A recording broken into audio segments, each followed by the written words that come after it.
on Melbourne's home of sport. This is Whateley, Red Energy, born and bred in Melbourne on 1116 SEN. The idea of layers in under-12 footy is going to live with me for the rest of the day. The language of coaching, Nathan Buckley doing his best work with the juniors while Collingwood played on Friday night and opened the weekend up. Plenty of messages about Kevin Sheedy and about the inductions last night, which we'll go through in this hour. And Rick Davies, who's one of the great characters of football, a Hall of Famer in his own right. We'll get him to run the rule over what happened on the floor, and he can tell you a couple of the inside stories as to what took place last night. So have in the studio the Chief Executive of Golf Australia, Stephen Pitt. Stephen, welcome. Thank you, Gerard.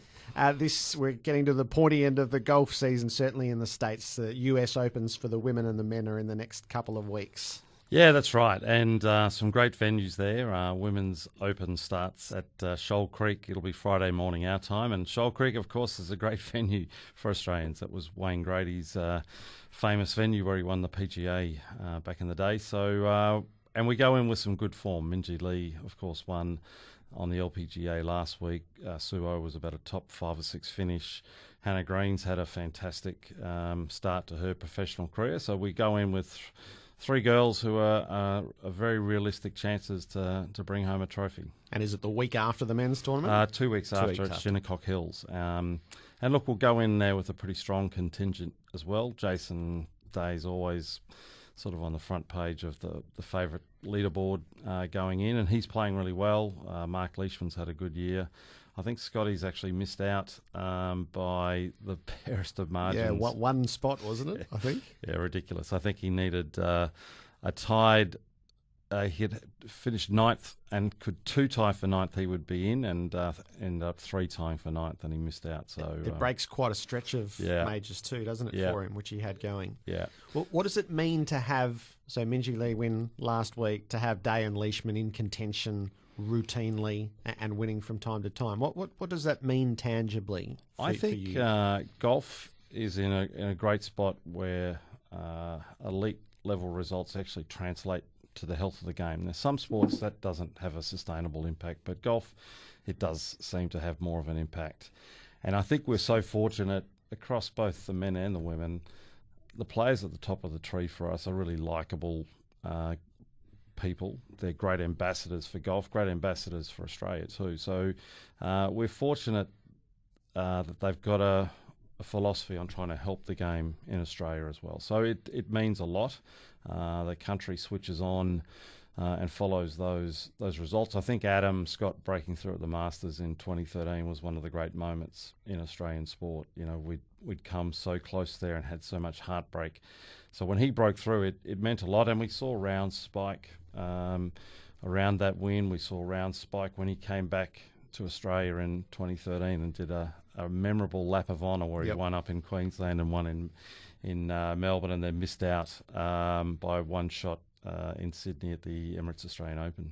It's hard not to contrast, I think, the golf scenario to the tennis scenario, and that's Day and Scott in particular, how they represent, how accessible they are, their gratitude, their debt to their sport, and then you look at tennis where the flag bearers are Tomic and Kyrgios, who are such abrasive figures. Do you have those moments thinking, gee, I'm glad we've got our patch, because it'd be hard to run Tennis Australia with that? I think it's more challenging without a doubt, and we can't take too much credit for that. I think golf is a game through our club system where golfers sort of round out the edges and teach the values of the game, and we're really fortunate that most, and not just in Australia, but most golfers are pretty humble people who have a really great sense of the values of the game and important values of life.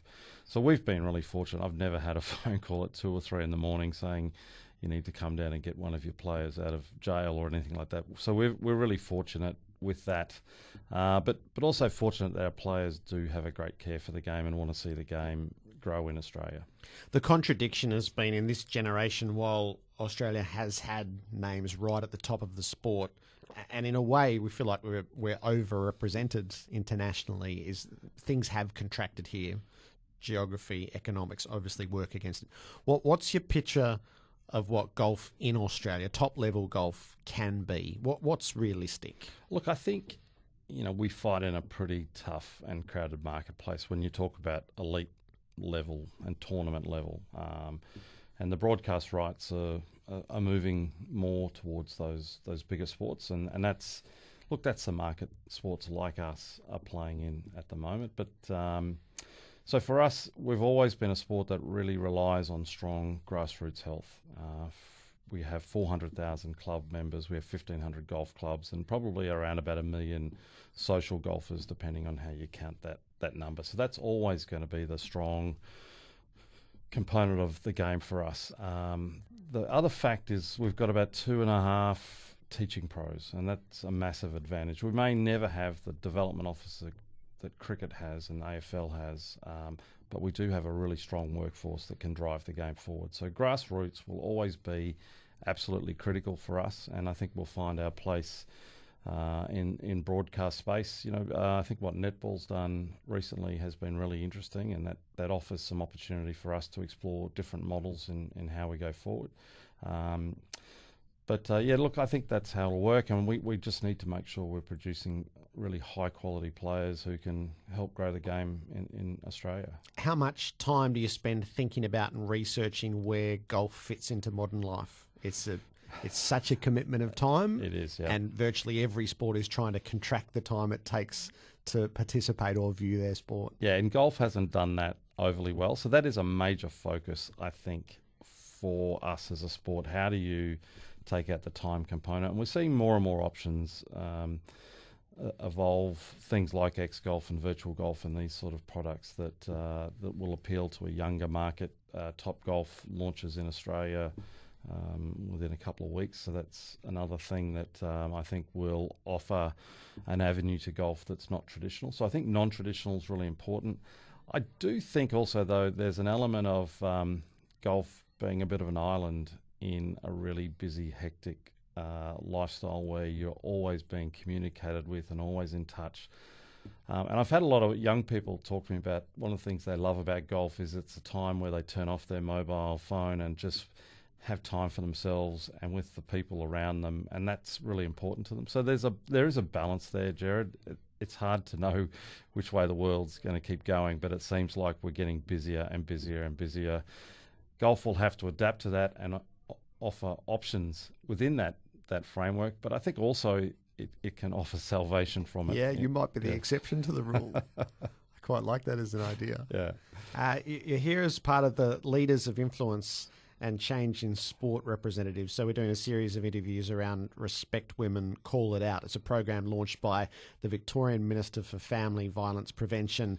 It was launched in March. The campaign's part of the government's response to the Royal Commission into Family Violence. Last week we had Mark Anderson, the Chief Executive of Collingwood, who spoke about integrating the women's team into the netball team into their club. Is this the gender inequity within golf is something that you have identified, you've laid out, and you've committed to do something about? So when you looked deeply into it, what are the inequities in golf? I think golf in some ways has almost been a segregated sport. And if you look at the history of golf, if you went back to 1970, we had 300,000 members, and basically 34% of those were female. And then through the 80s and 90s, we had enormous growth. Membership grew from 300 to 500,000. But nearly all those new members were male. And I think we didn't really offer a very good product to women, particularly as society changed and women went back into the workforce. I don't think golf adapted the way it should have. So we've had environments for women and girls that haven't been, I don't think, great environments to really encourage them and make the game more accessible. We have launched a program called Vision 2025, and that's all about how do we make some significant, sustainable change within golf to make it more accessible and a better game for women. And look, the reasons for that are twofold. A, it's our responsibility as a sport to do that, and we should be offering the best possible access for all the women and girls in Australia to play golf. But secondly, it's great for golf. I think golf clubs will be healthier and stronger if we open up more of the market and get more people as members of clubs and playing at clubs and facilities and driving ranges and mini golf and all those things. So there's a concerted effort. It can't just be one area, so it's got to be participation is a major focus, coaching is a major focus, so we need more female coaches in the system, both at grassroots and elite level, and also in terms of leadership within clubs and facilities and organisations. We need more women on boards and just a stronger outcomes in those places, and that I think will be self-perpetuating in terms of making the game stronger and healthier into the future. So there's been no shortage of role models, that's quite clear from Carrie Webb and on through, but you point out there were so few coaches that are female in this country. Yeah. So it's something the PGA has certainly identified it as one thing they want to change, and we've seen. So we had 3% of our coaches were female if you went back about 3 or 4 years ago. That has grown to 5%, which is still way too little, but the intake of future trainees is again far more skewed towards women. So in discussions with the PGA, they're really confident that trend is going to continue, and it needs to. There's a lot of women who would much rather get into golf with lessons from a woman than a male coach. It's just a little less daunting at times.